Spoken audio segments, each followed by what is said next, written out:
தடுப்பு காவலில் வைக்கப்பட்டிருக்கும் பிள்ளையானை சந்திப்பதற்கு ராஜபக்ஷ குடும்பத்தினர் மீண்டும் தொடர் முயற்சியில் ஈடுபடுவதாக தகவல் ஒன்று வெளிவந்திருக்கிறது. அது குறித்து விரிவாக பார்க்க இருக்கின்றோம். அதோட இன்னும் ஒரு செய்தி என்னென்னு சொன்னால், நாட்டில் தற்பொழுது இருக்கின்ற பாதாள உலக குழுக்களை ஜேவிபி தான் இயக்கி கொண்டிருக்கின்ற சொல்லி இன்னும் ஒரு குற்றச்சாட்டு ஒன்று முன்வைக்கப்பட்டிருக்கிறது. அது குறித்தும் பார்க்க இருக்கின்றோம். தமிழடியான் சொந்தங்கள் அனைவருக்கும் வணக்கம். வாருங்கள் காணொளிக்குள் போகலாம். பயங்கரவாத தடை சட்டத்தின் கீழ் 90 நாட்கள் தடுப்பு காவலில் வைக்கப்பட்டிருக்கும் பிள்ளையானை சந்திப்பதற்கு ராஜபக்ஷ குடும்பத்தினர் மீண்டும் தொடர் முயற்சியில் ஈடுபட்டிருக்கிறார்களாம்.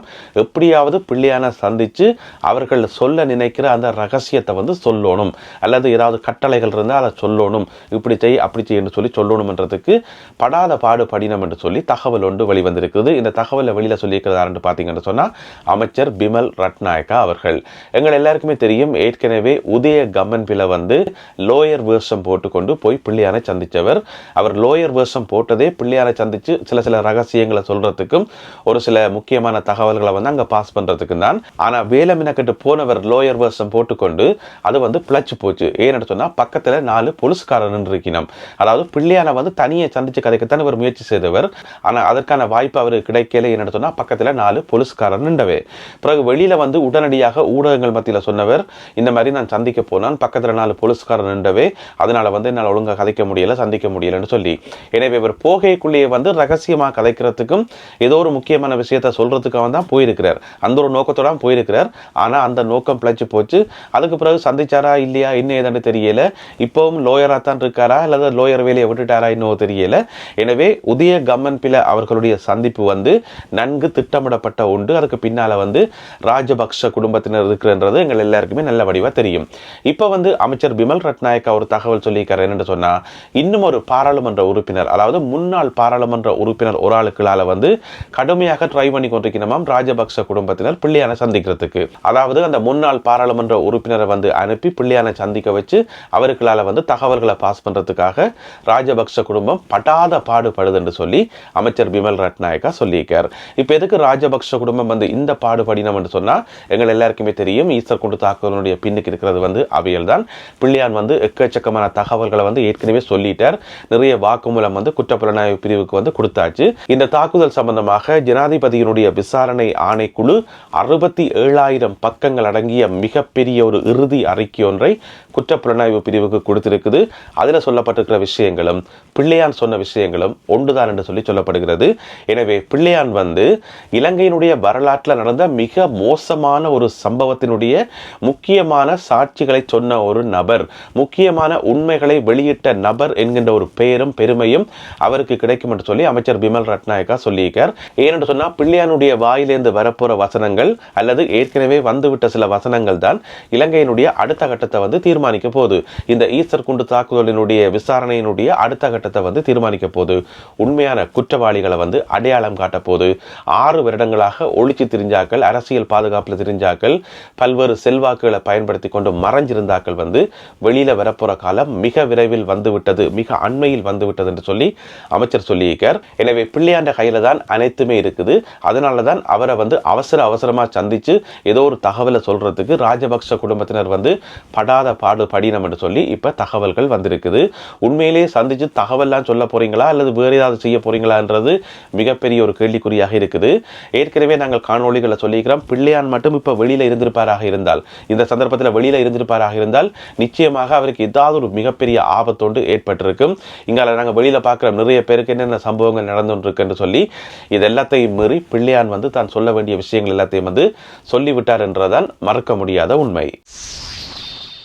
நாட்டில் தற்பொழுது இருக்கின்ற பாதாள உலக குழுக்களை பின்னுக்கு இருந்து இயக்குவது ஜேவிபி தான் என்று சொல்லி குற்றச்சாட்டு ஒன்று முன்வைக்கப்பட்டிருக்கிறது.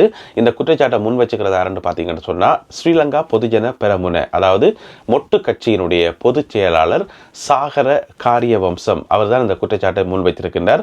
என்ன பிரச்சனை சொன்னால், கிட்டடியில் உங்களுக்கு தெரியும், இந்த மாதம் 22ஆம் தேதி டான் பிரியசாத் சுட்டுக் கொல்லப்பட்டிருந்தவர்.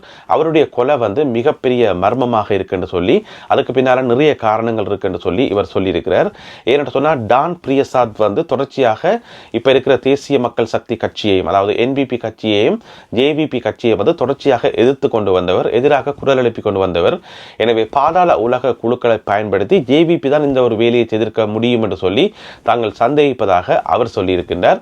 இதில் என்ன பிரச்சனை என்று சொன்னால், ஒரு அரசியல் கட்சியை இன்னும் ஒரு அரசியல் கட்சி குற்றஞ்சாட்டுறதும், பிறகு அவர்களை இவர்கள் திருப்பி குற்றஞ்சாட்டுறதும், இப்படி மாற்றி மாற்றி குற்றஞ்சாட்டுறதும் வந்து அரசியலில் ஒரு சாதாரணமான நிகழ்வு. எனவே மொட்டு கட்சியினுடைய இந்த குற்றச்சாட்டை வந்து அப்படியான ஒரு குற்றச்சாட்டாக சாதாரணமாக எடுத்து போட்டு கடந்து போகிறதா, அல்லது உண்மையிலேயே ஜேவிபி ஏதாவது விளையாட்டுகளை காட்டியிருக்குமான்றதை நாங்கள் பொறுத்திருந்தான் பார்க்கணும். ஏனென்று சொன்னால் அரசியலில் வந்து எது வேணுமென்றாலும் நடக்கலாம், எப்படி வேணுமென்றாலும் நடக்கலாம். அதை நாங்கள் வந்து ஊகிக்க முடியாது. இதுக்கிடையில் டான் பிரியசாத்தினுடைய கொலை சம்பந்தமாக மேலதிகமாக சில தகவல்கள் வெளியாகி இருக்குது.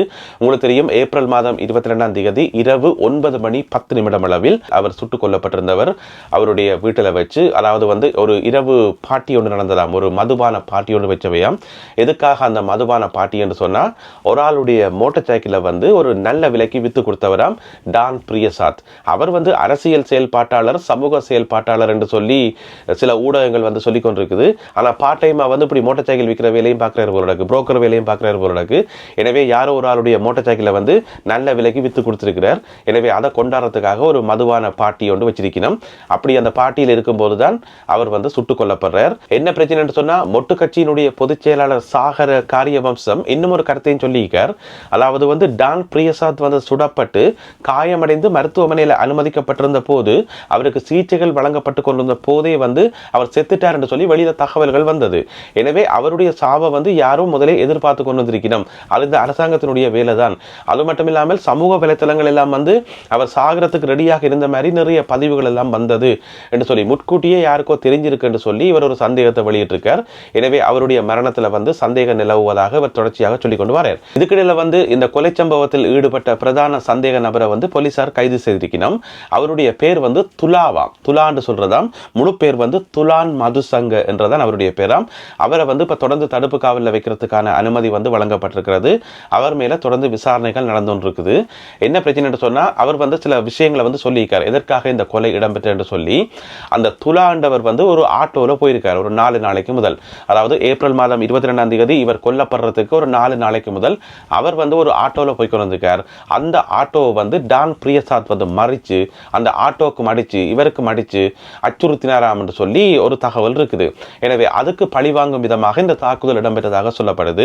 அப்ப இந்த துலா என்ன செய்யிருக்காருன்னு சொன்னா, தன்னுடைய நண்பர் ஒரு ஆளுக்கு வந்து சொல்லியிருக்கார், இந்த மாதிரி நான் ஆட்டோவில் போய் கொண்டிருக்கக்குள்ள பிரியசாத் வந்து மறைச்சு எனக்கு அடிச்சு போட்டார் என்று சொல்லி கம்ப்ளைண்ட் பண்ணோன்னு.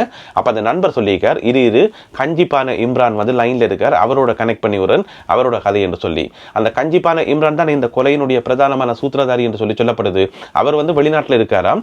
எனவே கஞ்சிப்பான இம்ரான் சொல்லியிருக்கார், நீ போயிட்டு வெள்ளம்பிட்டிய போலீஸ் ஸ்டேஷனில் போயிட்டு முறைப்பாடு செய்.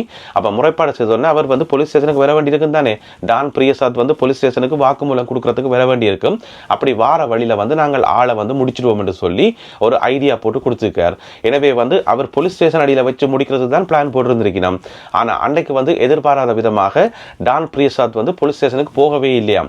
அதனால தான் அன்றைக்கு பின்னேரம் இரவு பார்ட்டியில வச்சு வீட்டுக்குள்ள புகுந்து சுட வேண்டி வந்தது என்று சொல்லி சொல்லப்படுகிறது.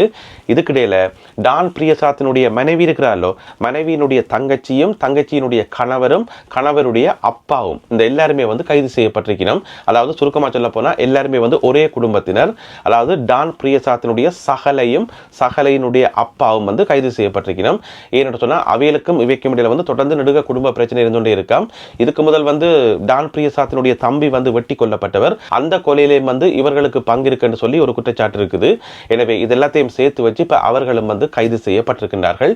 எனவே இந்த வழக்கு விசாரணை வந்து இப்படியாக ஒரு பக்கத்தால் போய்கொண்டிருக்குது. இன்னொரு பக்கம் இது அரசியல் ரீதியாக செய்யப்பட்ட ஒரு கொலை என்று சொல்லி குற்றச்சாட்டுகள் முன்வைக்கப்பட்டு கொண்டிருக்குது. இதுக்கிடையில வந்து டான் பிரியசாத்தை பற்றி சில ஊடகங்கள் எழுதும் போது இப்போவுமே பார்த்தீங்கன்னு சொன்னால் சமூக செயல்பாட்டாளர், அரசியல் பிரமுகர் இந்த மாதிரியான ஒரு அடமொழி போட்டு தான் எழுதி கொண்டிருக்கணும். எதுக்காக அப்படி எழுதினோம்னு தெரியல. ஒரு சமூக செயல்பாட்டாளர், சமூக ஆர்வலர் இப்படித்தான் இருப்பாரா என்று சொல்லி மிகப்பெரிய கேள்விக்குறி ஒன்று இருக்குது. இனங்களுக்கு இடையில பிரச்சனைகளை உருவாக்கி கொண்டு இப்படித்தான் இருப்பாரா என்ற ஒரு கேள்வி இருக்குது. எனவே சமூக ஆர்வலர் என்ற ஒரு சொல்லுக்குரிய அர்த்தமே இப்ப இல்லாம போன மாதிரி இருக்குது. இதெல்லாமே ஒரு பக்கம் இருக்க, இப்ப எல்லோர் மத்தியிலும் கேட்கப்படுற ஒரு முக்கியமான கேள்வி என்னன்னு சொன்னா, அடுத்தது யார்? அடுத்தது யார் இலக்கு வைக்கப்படுவார், யார் மேல தாக்குதல் நடத்தப்படும் என்று சொல்லி இப்படி ஒரு எதிர்பார்ப்புல இருக்கிறது நியாயமா? இப்படியெல்லாம் கேள்விகள் கேட்கறது நியாயமான்னு கேட்டீங்கன்னு சொன்னா நியாயம் இல்லத்தான். ஆனா நாட்டில் நடக்கிற செய்திகளை பார்க்கல அப்படித்தானே நாங்கள் கேட்க வேண்டி இருக்குது. ஏன்னு சொன்னா அடுத்தடுத்து சம்பவங்கள் நடந்து கொண்டிருக்குது. எல்லாமே ஒரு விதமான மர்மமான சம்பவங்களாகவே இடம்பெற்றுக் கொண்டிருக்குது. இப்ப அண்மை காலமாக இலங்கையிலிருந்து வர செய்திகள் எல்லாமே பிரேக்கிங் நியூஸாகவே இருக்குது. அந்த மாதிரி போய்கொண்டிருக்குது நாட்டினுடைய நிலைமை. எனவே இந்த காணொலியில் பகிர்ந்து கொள்ளப்பட்ட செய்திகள் தொடர்பாக உங்களுடைய கருத்துக்களை மறக்காமல் கீழே எழுதுங்கள். மீண்டும் மற்றும் ஒரு காணொலியில் உங்களை சந்திக்கின்றேன். அதுவரை நன்றி, வணக்கம்.